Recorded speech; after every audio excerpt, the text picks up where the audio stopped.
مفتی طارق مسعود تعارف کے محتاج نہیں. بہت شکریہ مفتی صاحب جوائن کرنے کے لیے, وقت دینے کے لیے. مفتی صاحب آپ بھی بہت غمزدہ ہوں گے, بہت تکلیف میں ہوں گے یقینی طور پہ اس طرح کے واقعات جو ہوتے ہیں. اور مفتی صاحب پچھلے سال آپ کو یاد ہوگا قطر میں جب فٹ بال ورلڈ کپ ہوا تھا, قرآنی آیات سے آغاز کرنا بعض حلقوں پر بڑا شاق گزرا تھا, حالانکہ سب انگریزی میں مطلب بھی سمجھ رہے تھے. تو مفتی صاحب یہ کون لوگ ہیں جو جانتے بوجھتے نہ صرف اسلام بلکہ دنیا کے, میں کہوں گی کہ دنیا کے امن کے دشمن بن گئے ہیں؟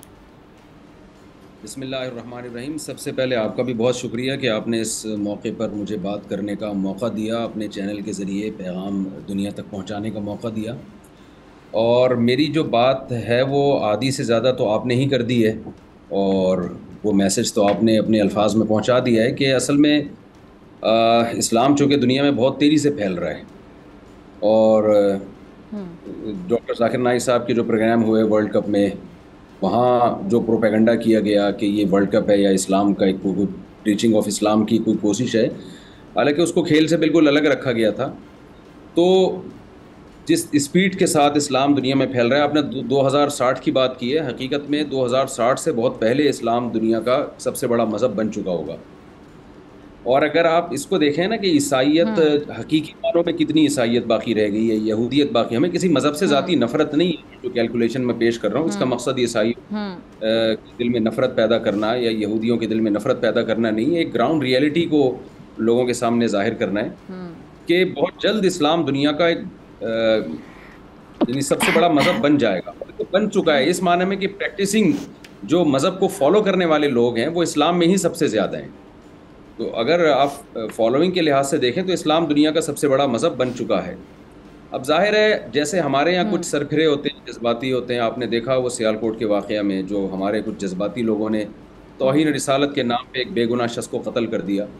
تو اس طرح کے جذباتی لوگ غیر مسلموں میں بھی ہیں, اور وہ بھی چاہتے ہیں کہ دنیا کا امن خراب کریں, اور اس طرح کے واقعات رونما ہوتے ہیں. جیسے سویڈن میں جو ہوا حالیہ واقعہ ہوا, جب مسلمانوں کا ایک عظیم دن ہے, جب مسلمان ابراہیم علیہ السلام کی سنت کو زندہ کر رہے ہیں, اس موقع پر تو سوائے اس کا مقصد اشتعال انگیزی پھیلانے کے اور کچھ بھی نہیں ہے.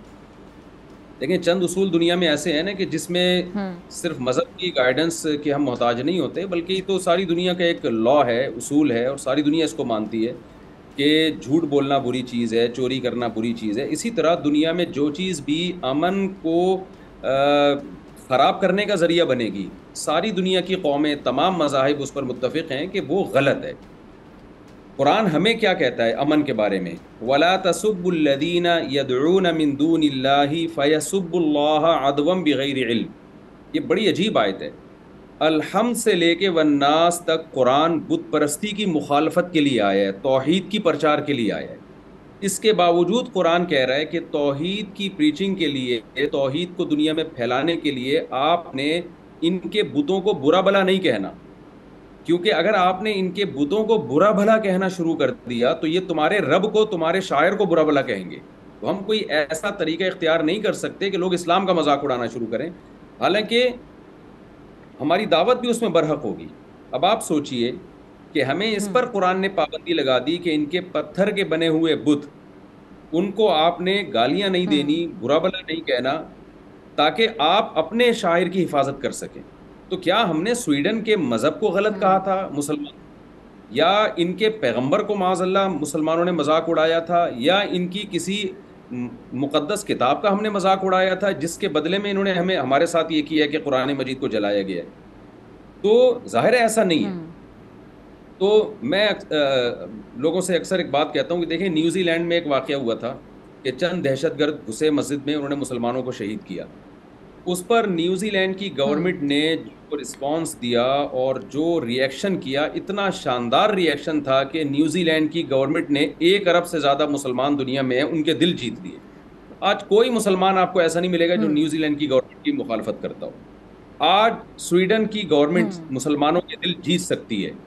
آج وہ مسلمانوں کی صف میں کھڑے ہو کر یہ بتا سکتی ہے کہ ہم اگرچہ مسلم نہیں ہیں, لیکن جس شخص نے مسلمانوں کی مقدس کتاب قرآن مجید کی توہین کی ہے, ہم اس کو ایسی عبرتناک سزا دیں گے کہ مسلمانوں کے دل ہم جیت لیں گے. آج سویڈن کی گورنمنٹ کے پاس بہترین آپشن ہے, کیونکہ مسلمان تھوڑے نہیں ہیں, 1 ارب سے زائد دنیا میں انسان ہیں جن کی میں بات کر رہا ہوں, اور ان سب کا یہی پیغام ہے جو میں اس وقت آپ کے سامنے لوگوں کو جو پیغام دے رہا ہوں. ان سب کے دلوں کی وہی آواز ہے جو میں اس وقت آپ کے سامنے بات کر رہا ہوں.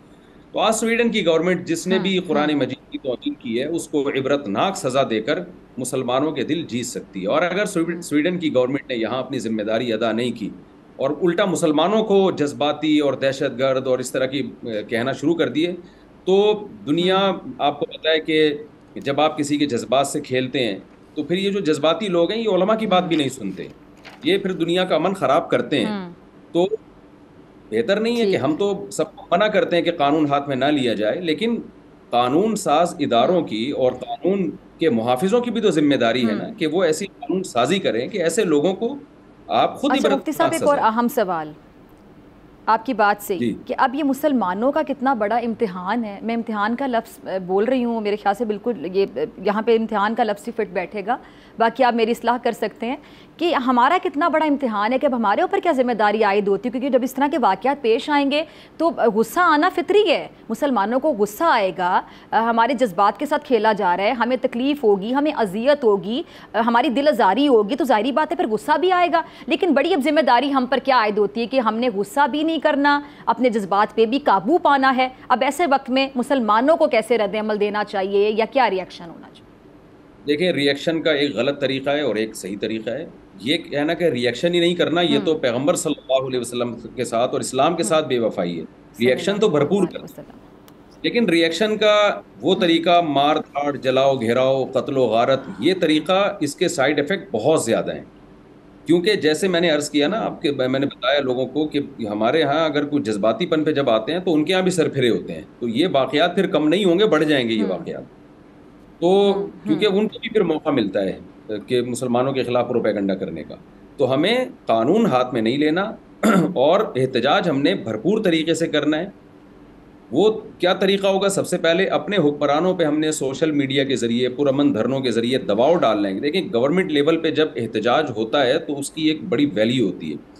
تو ہمارے بھی گورنمنٹ کے, ہمارے وزیر اعظم ہیں یا ہمارے جو وزیر خارجہ ہیں یا سعودی عرب ہے یا یو اے ای ہے, جتنے بھی اسلامی ملک ہیں, ترکی ہے, جب تک یہاں سے حکومتی سطح پہ بھرپور احتجاج نہیں ہوگا اور ایک مشترک آواز نہیں اٹھائی جائے گی تو عوام کے اس طرح چیخنے چلانے کا مطلب یہ ہوتا ہے کہ ایک نقارے میں جو ہے نا ایک طوطی کی آواز, تو اس کا اتنا زیادہ اثر نہیں پڑتا.